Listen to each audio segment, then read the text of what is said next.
Hey guys, today we're going to look at lesson 2.3, division with two-digit divisors. Our essential question today is how can you use base 10 blocks to model and understand division of whole numbers? Well, we're not going to actually be doing that. We're using this lesson itself as more of a practice guide for what we're going to be doing with dividing two-digit numbers. So we're not even going to do the front or this page. We're going to skip all the way to that next page. I just wanted to show you that way you knew what lesson we were looking at. So we were looking at 2.3 and we're going to page 71. So what I'm going to do, we're not going to use base 10 blocks because that's not fair for those that can't use base 10 blocks. What we're actually going to do is we're going to set it up just like a regular division problem. So we're going to set up our 12 on the outside and our 168 on the inside. Now I have to ask myself, how many times will 12 go into 16? Because that's a two-digit number. So 12 will go into 16 how many times? Well, I know it can't go twice because 12 times 2 is 24. So it'll only go into it one time. Now 1 times 12 is 12, so I'm going to put down my 12 and I'm going to subtract.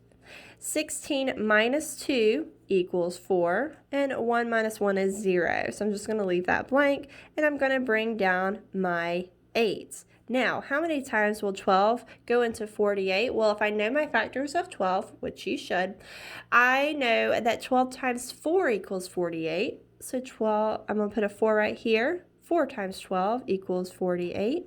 I'm going to subtract it and I am left with 0.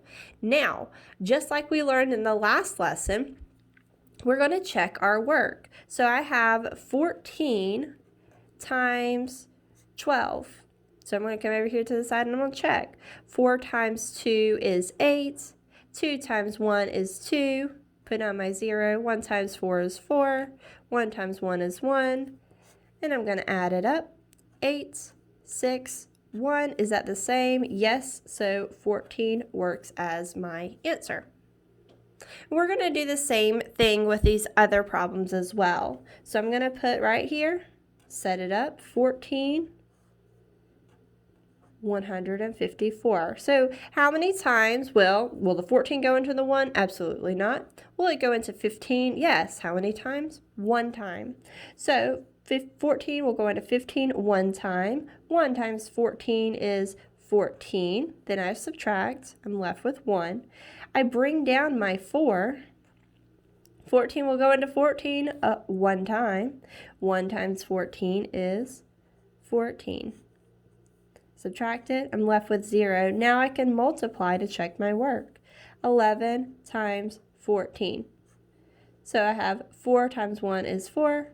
4 times 1 is 4, 1 times 1 is 1, 1 times 1 is 1, add it up, 4, 5, 1, and it's the same one, so I know that this is the correct answer. Hopefully I'm not going too fast for you, and I want you to know that if I go too fast, stop. Pause, whatever you need to do, rewind if you didn't hear something or you need to hear it again. Sometimes we have to do that, like, what did she say?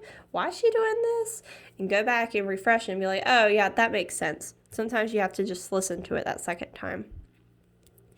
All right, we're going to do one more together. Let's skip down to number 6. I want y'all to do number 4 on your own, but go ahead and go down to number 6. I'm going to go ahead and set it up. Remember, my 18 is going to be on the outside, 216 on the inside. How many times will 18 go into 21? Well, it will go in one time. 1 times 18 is 18. Then I'm going to subtract. It's going to be 21 minus 18 is 3.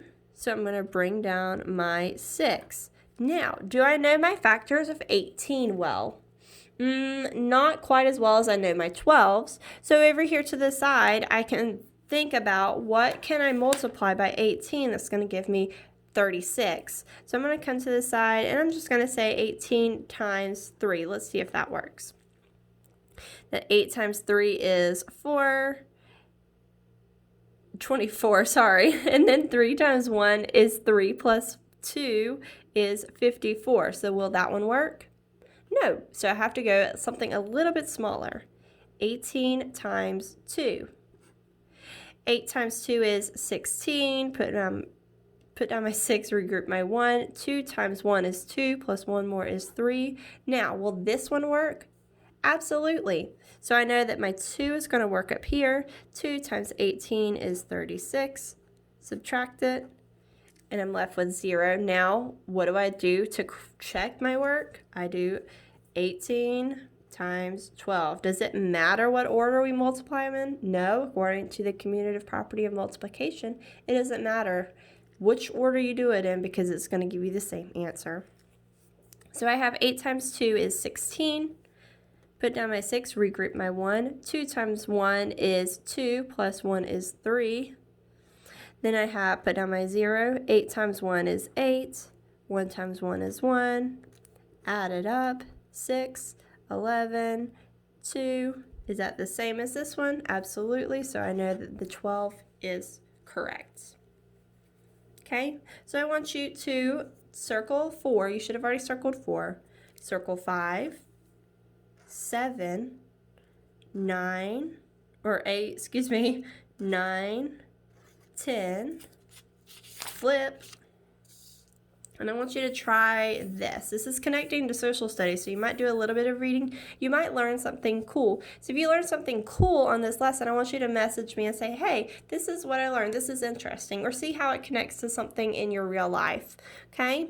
So go ahead and do the back of this page as well. As always, make sure you go back to your lesson check and do the lesson check for the day. Bye, guys.